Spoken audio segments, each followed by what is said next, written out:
a chronicle of human greed and nature's retribution. The tragic saga of the American Dust Bowl, which unfolded across the Great Plains in the 1930s, was rooted in a profound breach of the ancient contract between humanity and nature. For millennia, this vast grassland was shielded by the native prairie grasses, whose deep, intricate root systems plunged 10 to 15 feet into the earth, holding billions of tons of rich topsoil together like a massive organic net. These roots were the land's defense against the region's characteristic cycles of drought and wind. However, by the dawn of the 20th century, the lure of gold, the promise of agricultural prosperity, began to dismantle this natural armor. Settlers, armed with powerful steel plows and later gasoline-fueled tractors, systematically tore up the sod. Fueled by the skyrocketing demand for wheat during World War I, farmers engaged in aggressive sod busting, turning millions of acres into vast monoculture fields. They embraced the dangerous, misguided belief that rain follows the plow, ignoring the warnings embedded in the region's climate history. The topsoil, deprived of its natural binders, became loose, pulverized, and completely exposed. The environmental catastrophe began in earnest when the Great Depression delivered its economic blow, followed immediately by nature's fury. Starting around 1930, a period of intense, prolonged drought gripped the region. The life-giving rains ceased, causing the shallow-rooted wheat crops to wither and die in the fields. The collapse of wheat prices meant farmers, already deep in debt from expansion, had no financial buffer against the crop failures. With no harvest to sell, they could neither pay their debts nor afford to implement proper conservation methods. Critically, with all vegetative cover gone, nothing remained to hold the now powdered earth in place. This set the stage for the most horrifying chapter, the black blizzards. When the powerful winds of the plains began to blow across this barren landscape, they lifted the loose topsoil into the atmosphere in enormous, terrifying clouds. The sky, once blue, turned a choking black even at midday. The crisis peaked on April 14, 1935, a day forever remembered as Black Sunday. The storm that day was so massive, it plunged the entire region into midnight darkness, causing widespread terror, massive livestock losses, and hundreds of cases of dust pneumonia as people inhaled the fine silt. Farms, homes, and machinery were buried under feet of dust. As life became impossible, thousands of destitute families abandoned their blighted farms, embarking on the Great Migration West.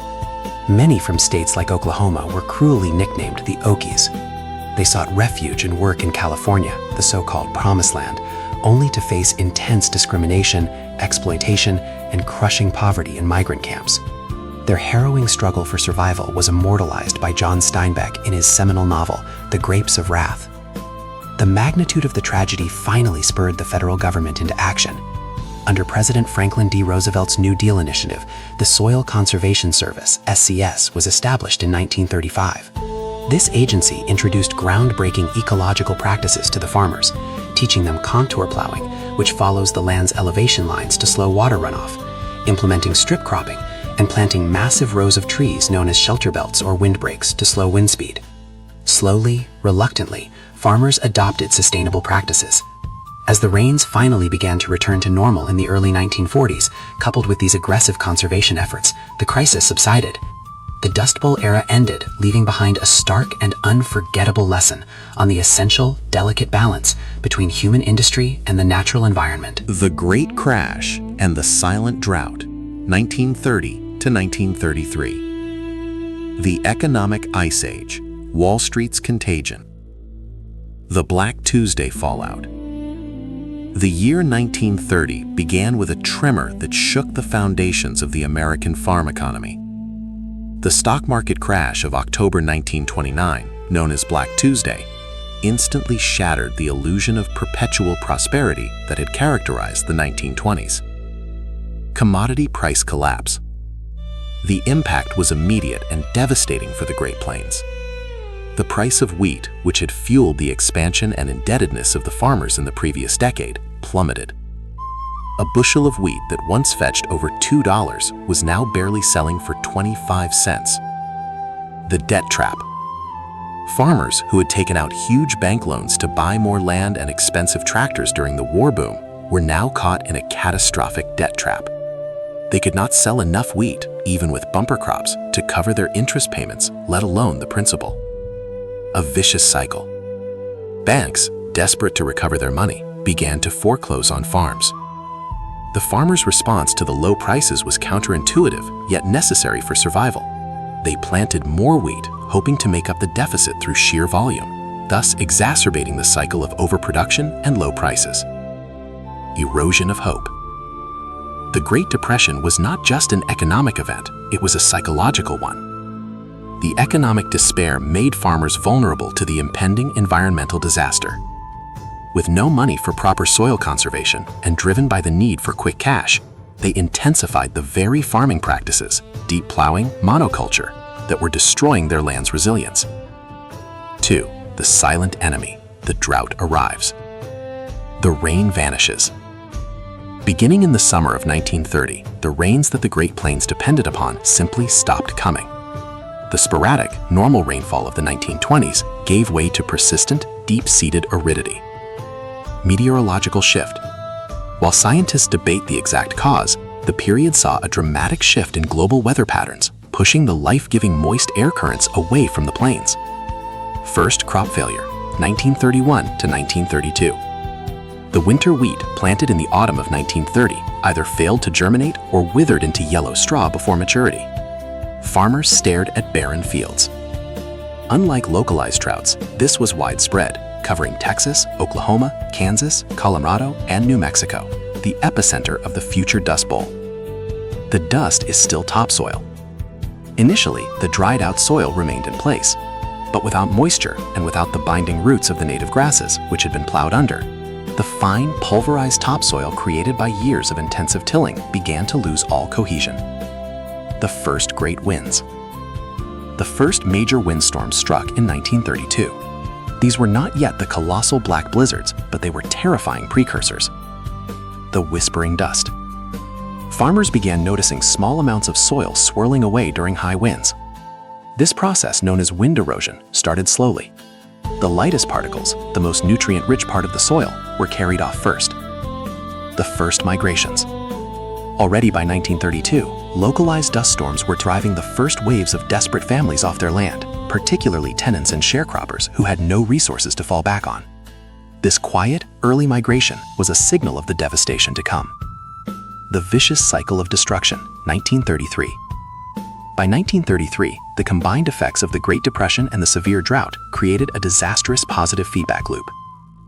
Loss of soil, loss of yield. As the wind stripped the fertile topsoil away, the remaining land became less productive, guaranteeing smaller yields even if the rain returned.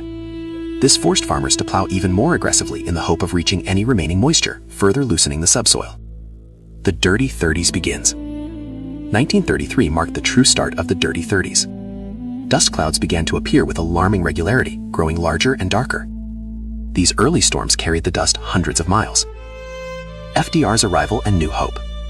As conditions worsened, Franklin Delano Roosevelt, FDR, took office in March 1933. He immediately launched the New Deal to combat the economic crisis. While his programs, like the AAA, which aimed to stabilize farm prices by reducing acreage, offered a glimmer of hope, they were initially focused on economics, not the ecological disaster brewing in the teens. The psychological toll. The years 1930 to 1933 saw not only the erosion of soil and capital, but also the erosion of the human spirit. Loss of dignity. Farmers, traditionally symbols of self-reliance, were forced to rely on government aid, though minimal at the time. The inability to feed their families or even pay taxes led to profound shame and humiliation. An uncertain future. The drought refused to break. Every planting season was a gamble. The children of the plains, witnessing their parents' silent despair and the fields turning to powder, grew up under a sky that was increasingly becoming a threat rather than a promise. Black blizzards, when the sky turned black. 1934-1935. The peak of disaster and nature's extreme vengeance. As established in Part 2, by the end of 1933, the Great Plains soil was completely loose, the economy shattered, and the people exhausted. The years 1934 and 1935 marked the disaster's terrifying peak, a period when nature unleashed its full fury in the form of colossal, dark dust storms. 1934, the national recognition of disaster. The massive storms and the flight of soil. In the spring of 1934, the winds intensified dramatically. Because the drought was persistent and the soil was exposed, there was nothing to stop the relentless wind from tearing away the topsoil. The May Calamity. Between May 9th and May 12th, 1934, an unprecedented dust storm struck. This was no local event. The wind carried the lifted soil eastward, darkening the skies over cities like Chicago, Buffalo, Boston, and even reaching New York City and Washington, D.C.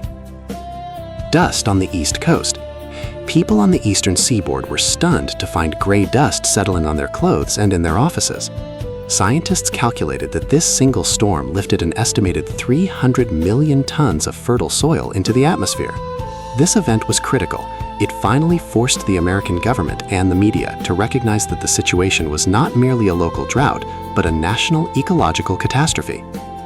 Paralysis of daily life.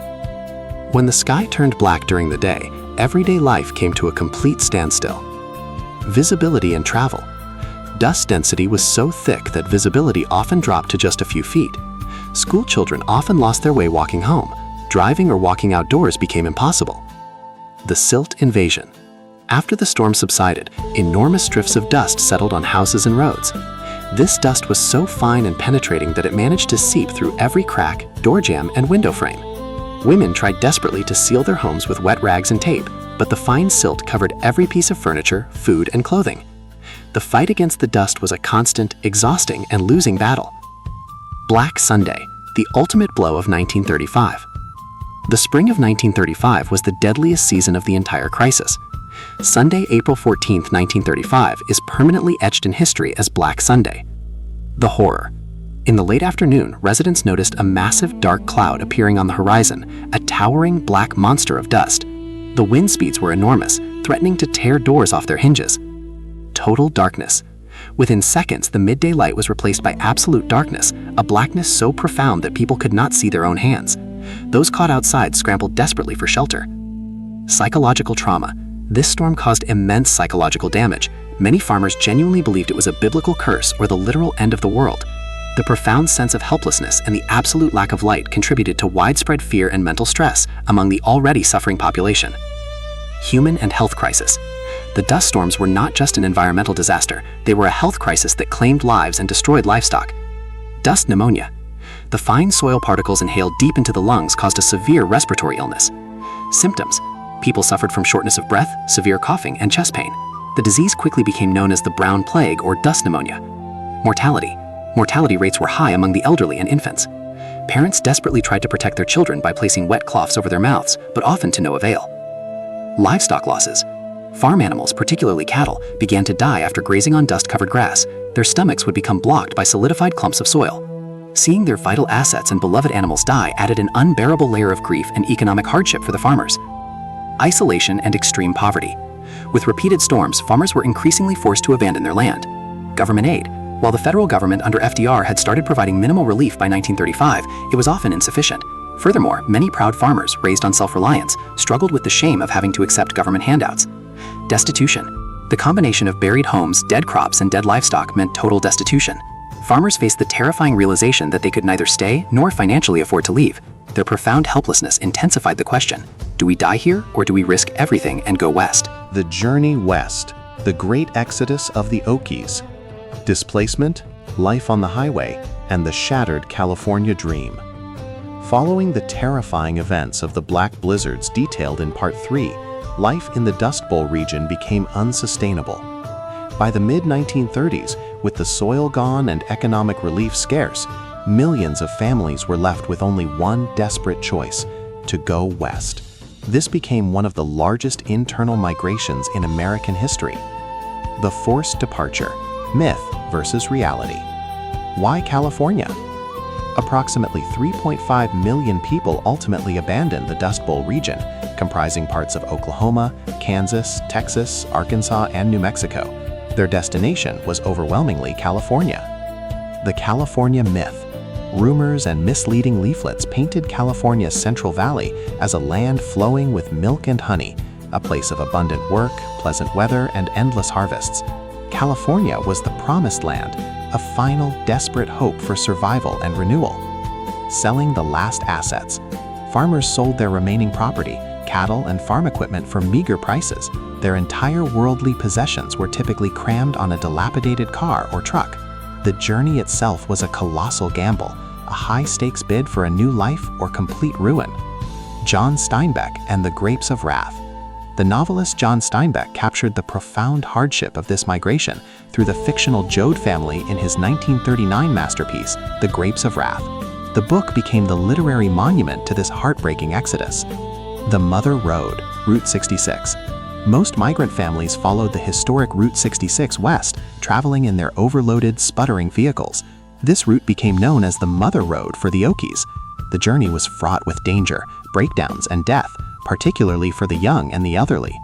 Life on the highway, inhumanity and struggle. Vehicle failures and roadside camps. The old cars, often carrying too many people and too much cargo, suffered constant breakdowns. Blown tires, overheating engines, and structural collapse were daily occurrences. Families slept in makeshift tents or right beside their vehicles along the roadside. Financial strain. Their limited cash reserves quickly dwindled. They often attempted to find odd jobs along the way to finance the next tank of gas or a meager meal. Interstate resistance. Some Western states, most notably California, attempted to block the influx of these poor migrants. They increased border police patrols and introduced quarantine laws, though these efforts were ultimately futile against the sheer number of displaced people. The stigma of Okies and Arkies. Upon arrival in California, these migrants, primarily from Oklahoma, Okies, and Arkies, faced severe discrimination and hostility. New derogatory label. Local Californians who were also struggling through the Depression viewed the newcomers as competition for scarce jobs and a drain on resources. The term Okie quickly became a pejorative and humiliating slur, synonymous with poverty, ignorance, and unwanted intruders. Exploitation of labor. The migrants were forced to work for appallingly low wages, a fact ruthlessly exploited by the powerful Californian agricultural owners, agribusiness. These owners intentionally maintained a massive pool of desperate, cheap labor, which lowered wages for all farm workers and fueled local resentment toward the newcomers. The shattered California dream. Life in the migrant camps. When they reached California, the migrants found no paradise. They were unable to afford housing in cities and were relegated to temporary migrant camps set up on the outskirts of towns. Conditions. These camps were squalid, overcrowded, and lacked basic sanitation. Families lived in rusty lean-tos or threadbare tents. Steinbeck described these settlements as Hoovervilles or dime villages, a reference to their poverty. Health and violence. Poor hygiene meant diseases spread rapidly through the camps. Lack of work and extreme poverty often led to violent clashes between the desperate newcomers and the resentful local residents. Small relief from federal camps. While most camps were privately owned and dehumanizing, some federal camps, run by the Resettlement Administration, part of the New Deal, were established. Hope and dignity. These camps were cleaner and more organized, offering basic sanitation and education. Here, the migrants were often allowed to govern themselves, providing them with a semblance of lost dignity. Seeds of activism. The close collective nature of these camps indirectly fostered a growing awareness and solidarity among the farm laborers, laying the groundwork for future agricultural worker movements and civil rights struggles in California. Education, government intervention, and restoration, 1935 to 1940. The New Deal saves the soil and the return to resilience. The catastrophic human suffering and environmental destruction detailed in the preceding parts forced a radical reevaluation of American agricultural practices. This final chapter describes how the federal government, under the banner of the New Deal, intervened to heal the land and teach farmers sustainable methods, ultimately bringing the Dust Bowl era to a close. The federal response, acknowledging the ecological crisis. Recognizing human causation. Prior to 1935, the disaster was often viewed solely as a drought. However, the sheer scale of the 1934 and 1935 black blizzards proved that human action, namely the reckless removal of native sod and the failure to conserve the soil, was the primary driver of the erosion. Hugh Hammond Bennett. The pivotal figure in this realization was Hugh Hammond Bennett, often called the father of soil conservation. Bennett passionately campaigned for federal action, arguing that the disaster was not just about rain failure, but about soil misuse. He famously brought a bucket of Dust Bowl topsoil into a congressional hearing room just as the 1935 May storm darkened Washington, D.C., dramatically proving his point. The birth of the SCS, 1935. In April 1935, Congress passed the Soil Conservation Act, creating the Soil Conservation Service, SCS, now known as the Natural Resources Conservation Service. This was a revolutionary moment, marking the first time the U.S. government established a permanent agency dedicated to protecting natural resources on private land. The New Deal's arsenal for soil health. The SCS launched a massive hands-on campaign to teach farmers new ecologically sound practices, a direct reversal of the methods that had caused the disaster. Contour plowing. SCS agents demonstrated how to plow across the slope of a hill rather than up and down. This method created ridges and furrows that acted like small dams, slowing rainwater runoff and preventing soil erosion. Strip cropping and terracing. Farmers were taught to plant alternating strips of clean-tilled crops like wheat with strips of cover crops like sorghum or grasses. The cover strips acted as windbreaks and moisture traps. Terracing was implemented on steeper slopes to reduce water velocity. Listing and chiseling. New tools were developed to cultivate the soil without turning it over completely, keeping protective clods and crop residue on the surface to shield the soil from wind, a precursor to modern no-till farming. The Shelter Belt Project and psychological change. Planting a green wall. In 1935, President Roosevelt initiated the Prairie States Forestry Project, commonly known as the Shelter Belt Project.